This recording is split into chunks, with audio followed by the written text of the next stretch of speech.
اللہ رب العزت اپنے کلام پاک میں ارشاد فرماتا ہے کہ یا ایھا الذین آمنوا توبوا الی اللہ توبۃ نصوحا، اے ایمان والو توبہ کیا کرو، اللہ کی طرف رجوع کیا کرو، اور توبہ بھی کیسی؟ توبۃ نصوحا، جو توبۃ نصوحا ہو، خالص توبہ ہو۔ توبۃ النصوح کا مطلب کیا ہے؟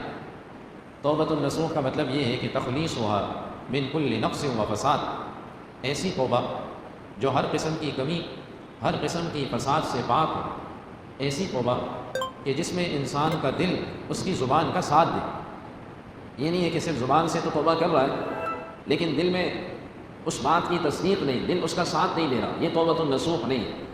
اللہ کو جو توبہ مطلوب ہے اور ہمارے گناہوں کی معافی کے لیے جو توبہ درکار ہے وہ توبۃ النصوح ہے، ایسی توبہ کہ جس میں زبان اور دل یہ دونوں ساتھ دیں، کہ زبان سے بھی توبہ کرے اور دل سے بھی اس بات کا عزم کرے کہ اب یہ گناہ نہیں کروں گا۔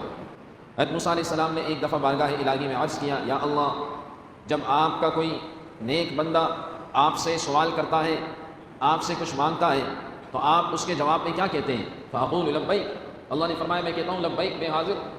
قال الزاہد، اگر کوئی زاہد کہتا ہے تو کیا کہتے ہیں؟ قال فاقول لبیک، میں کہتا ہوں حاضر۔ وللصائم، روزہ دار کہتا ہے تو کیا کہتے ہیں؟ فاقول لبیک، تو میں حاضر ہوں۔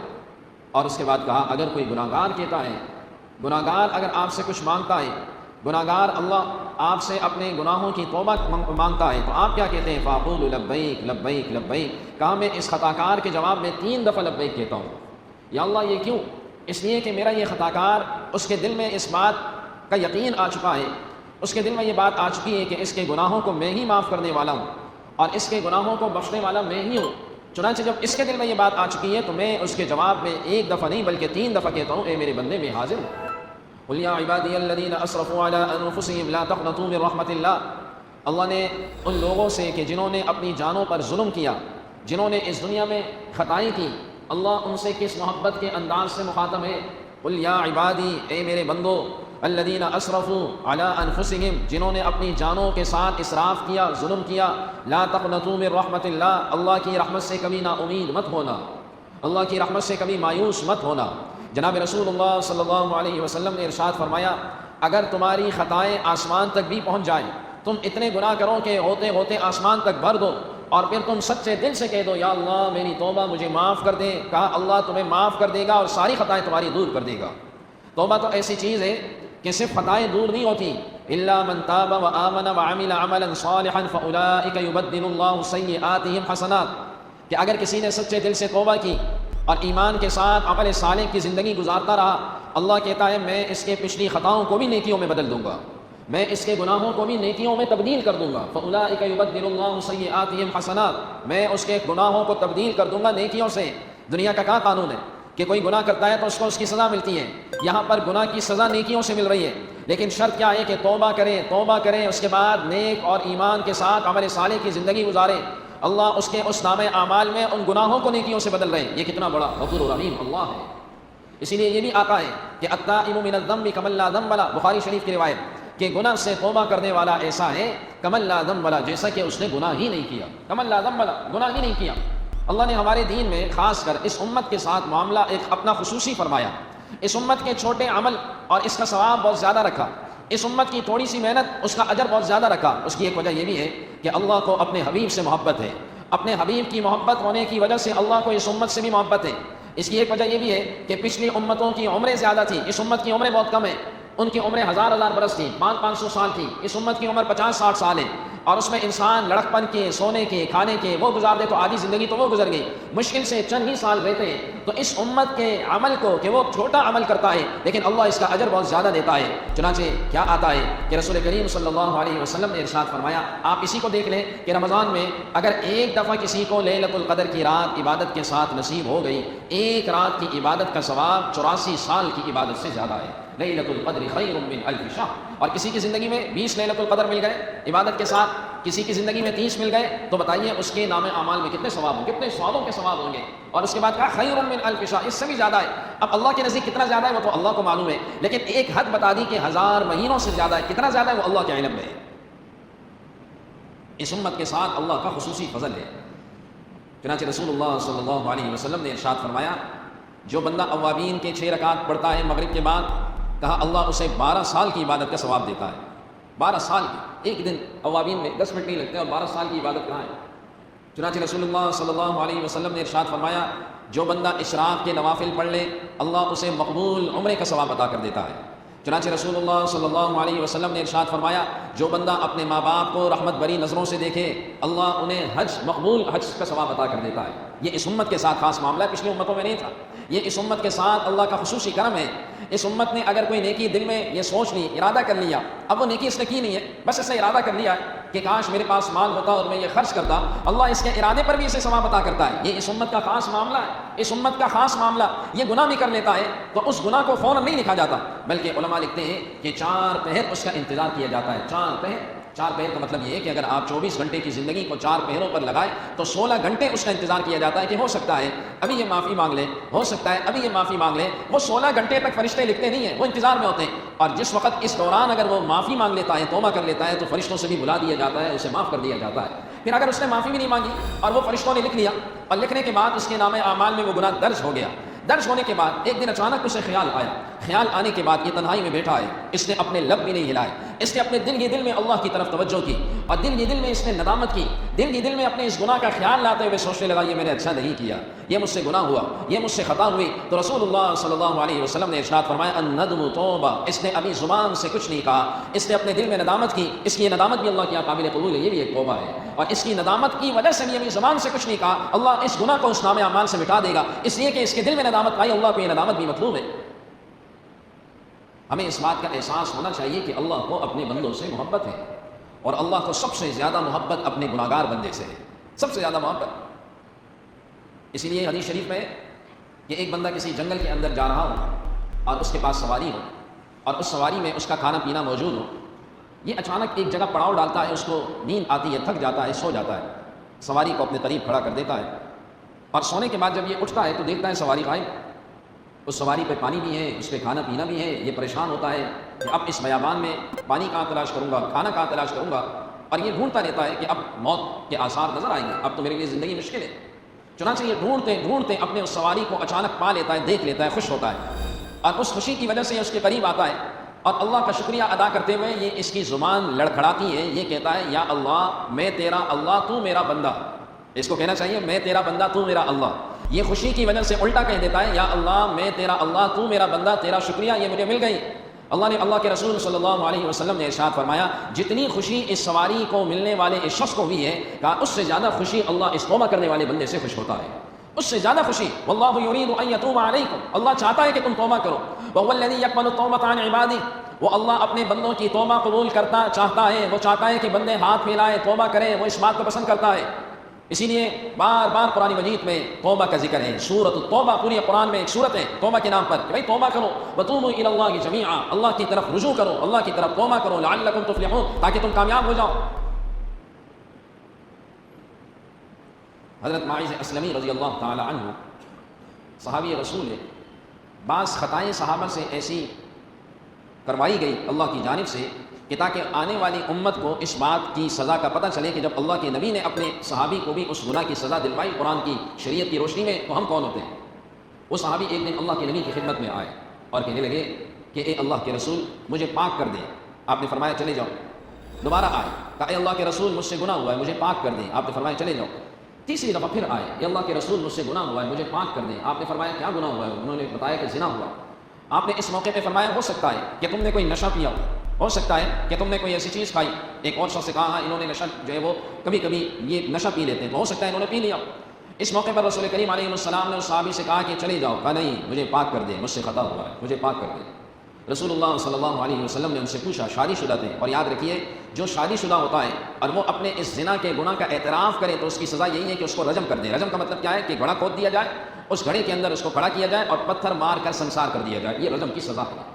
اس کے بعد ان کو رجم کروانے کے لیے ایک میدان میں جمع کیا گیا اور صحابہ کرام جمع ہوئے اور اس کو رجم کروایا تو ایک شخص کی زبان سے ایک جملہ نکلا، ایک شخص کی زبان سے ایک جملہ نکلا۔ رسول اللہ صلی اللہ علیہ وسلم نے اس موقع پہ فرمایا کہ یہ تم نے کیا کہا، تمہیں نہیں پتا ماعز نے ایسی توبہ کی ہے، ماعز نے ایسی توبہ کی ہے، اگر یہ پورے مدینے والوں پر اس کی توبہ کو تقسیم کر دیا جائے اللہ ان سب کی بخشش کر دے گا۔ ایسی توبہ کی ہے۔ وَتُوبُوا إِلَى اللَّهِ جَمِيعًا أَيُّهَا الْمُؤْمِنُونَ لَعَلَّكُمْ تُفْلِحُونَ، اللہ کی طرف رجوع کرو، اللہ تمہاری رجوع کو سنتا ہے، تمہیں کامیاب کر دے گا۔ حضرت موسیٰ علیہ السلام کا دور ہے اور ایک شخص اور قحط سالی ہوئی۔ قحط سالی کا مطلب یہ ہے کہ بارشیں نہیں ہو رہی، لوگ پریشان ہیں کہ بارش نہ ہونے کی وجہ سے ظاہر ہے اناج گندم اور اس کے ساتھ پینے کے لیے اسباب مشکل ہے۔ تو وقت کے نبی موسیٰ علیہ السلام کے پاس آئے، آپ نے سب لوگوں کو جمع کیا کہ میدان میں اللہ سے معافی مانگتے ہیں۔ سب لوگ میدان میں جمع ہوئے، حضرت موسیٰ علیہ السلام اللہ کی بارگاہ میں زار و قطار رو رہے ہیں۔ اللہ نے فرمایا اے موسیٰ، میرا ایک بندہ گناہ گار بد کردار اس مجمع میں ہے، جب تک وہ ہے بارش نہیں ہوگی۔ وقت کے نبی تھے، کریم اللہ تھے، تو موسیٰ علیہ السلام نے آخر اعلان کیا کہ ایک بندہ بہت بڑا گناہ گار ہے، بڑا خطا کار ہے، اسے چاہیے یہاں سے چلا جائے، اور جب تک وہ یہاں موجود ہے بارش نہیں ہونے والی، اسے چاہیے یہاں سے چلا جائے۔ اب یہ جو گناہ گار تھا اسے پتہ تھا کہ یہ میرے بارے میں بات ہو رہی ہے، یہ اس مجمع کے اندر چھپ کے بیٹھا تھا۔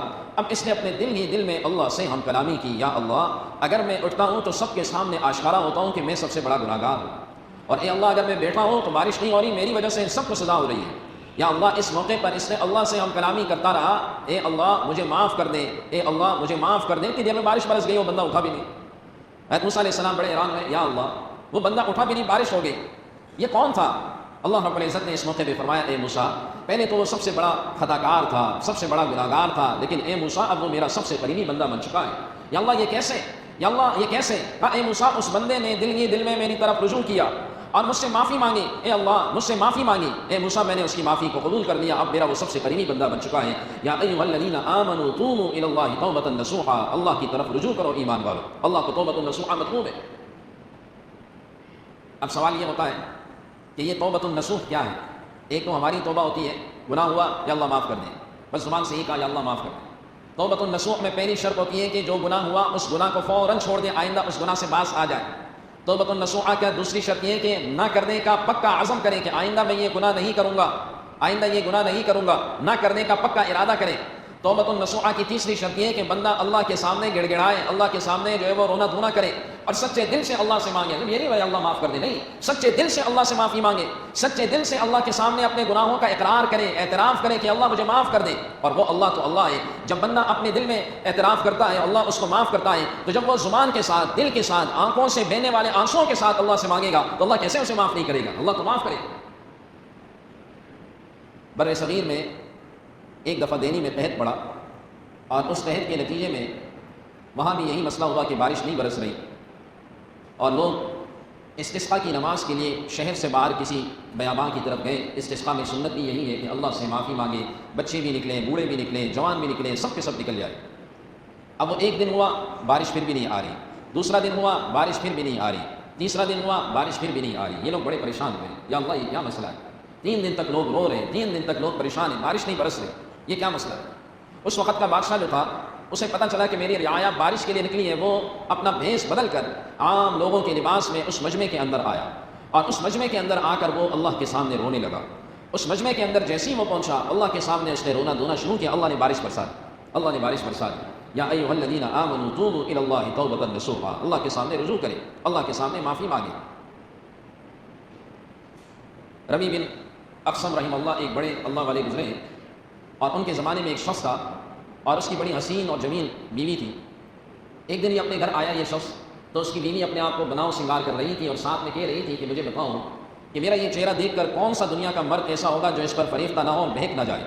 تو اس کے شوہر نے کہا ربیع بن اقسم کو تو نے بہکا لیا نا، تمہیں مانوں گا۔ تو یہ عورت، ربیع بن اقسم مسجد میں تھے، تو یہ عورت نے کہا کہ اگر میں نے اسے بہکا لیا، کہا بہکا لیا تو میں تمہیں مانوں گا۔ یہ عورت دوڑتی ہوئی آئی، اور جیسے ہی آئی اس نے اپنا چہرہ کھلا رکھا، اور جیسے ہی ربیع بن اقسم کے سامنے آئی، ربیع بن اقسم کے سامنے آنے کے بعد ربیع بن اقسم نے جیسے ہی دیکھا تو فوراً کہا اے عورت، اگر تجھے بخار ہو جائے اور ہونے کے بعد تیرے چہرے کا رنگ زرد ہو جائے، کمزوری ہو جائے، تو بتاؤ پھر تیرا کیا بنے گا؟ اے عورت، اگر تیرے پاس ملک الموت آ جائے اور تیرے پاس کوئی نیکیاں نہ ہو تو تیرا کیا ہوگا؟ اے عورت، اگر تم منکر نکیر قبر میں تیرے پاس سوالات کرنے کے لیے آئے اور تیرے پاس جوابات نہ ہو تو کیا ہوگا؟ یہ عورت سن کر بے ہوش ہو گئی، اور بے ہوش ہونے کے بعد جب یہ ہوش میں آئی تو کہنے لگی کیا صرف اللہ کو راضی کرنے والے مرد ہو سکتے ہیں، عورتیں نہیں ہو سکتی؟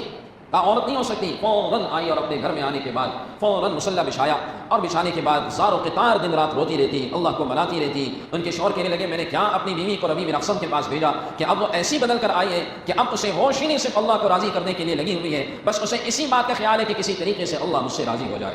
واللہ یرید ان یتوب علیکم، اللہ تو چاہتا ہے کہ میرا بندہ میرے قریب آئے، اللہ اس بات کو پسند کرتا ہے۔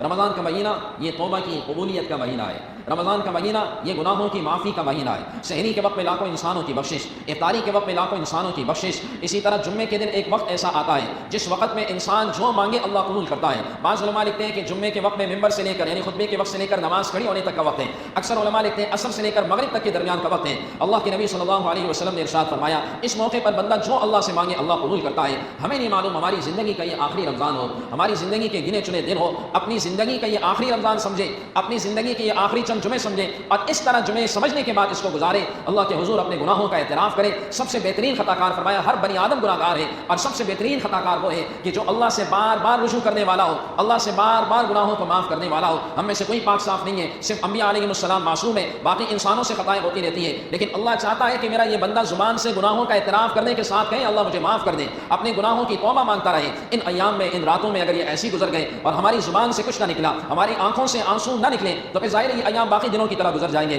اس لیے ان ایام میں اللہ کے سامنے رجوع بھی کریں، اپنے گناہوں کا اعتراف بھی کریں، ان ایام کی قدر کریں اور سچے دل سے خلوص نیت کے ساتھ توبہ کرنے والے بن جائیں۔ اللہ کریم سے دعائیں کہ اللہ کریم ہم سب کو توبۃ النصوح نصیب فرمائے، ہم سب کے گناہوں کو معاف فرمائے۔ وآخر دعوانا الحمدللہ رب العالمین۔